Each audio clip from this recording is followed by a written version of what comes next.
हाल ही में वक्फ संशोधन बिल संसद के दोनों सदनों में बहुमत से पारित हुआ है, जिसका उद्देश्य वक्फ संपत्तियों के प्रबंधन में सुधार लाना है। इस संदर्भ में देश में मुसलमानों की आर्थिक स्थिति पर नजर डालना बहुत ज्यादा जरूरी है।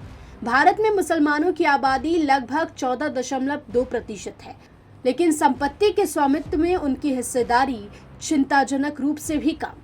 एक अध्ययन के अनुसार उच्च हिंदू जातियों के पास देश के कुल संपत्ति का लगभग 41% हिस्सा है, जबकि मुसलमानों के पास केवल 8% संपत्ति है।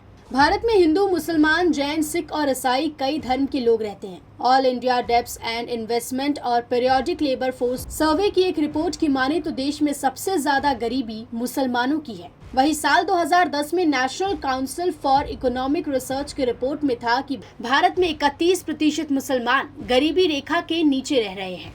वहीं साल 2024 में वैश्विक बहुआयामी गरीबी सूचकांक 2024 में भी कहा गया कि भारत में सबसे ज्यादा गरीब रहते हैं और रिपोर्ट की माने तो पूरी दुनिया में 110 करोड़ लोग बहुआयामी गरीबी में जीवन बिता रहे हैं। इसमें से 23% 4 करोड़ भारतीयों की संख्या है। इसका साफ मतलब है कि बहुआयामी से जूझ रही 21% गरीब आबादी भारत में रहती है। इस रिपोर्ट में बताया गया है कि 2005-6 से 2015-16 के बीच बहुआयामी गरीबी 2.7% प्रति वर्ष की दर से गिरी है, लेकिन फिर 2015-16 से 2019-21 के बीच आंकड़ा काफी धीमा रहा। इस दौरान गरीबी कम होने का आंकड़ा सिर्फ 2.3% अंक ही छू पाया।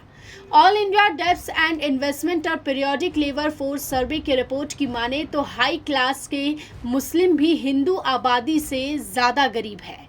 साल 2018 में मुसलमानों की औसत संपत्ति की वैल्यू 15,57,638 थी, जबकि मुसलमानों में नौकरी की हिस्सेदारी भी कम है। इसकी वजह कम पढ़ाई लिखाई और कम रोजगार है। Bureau report, metro Mumbai.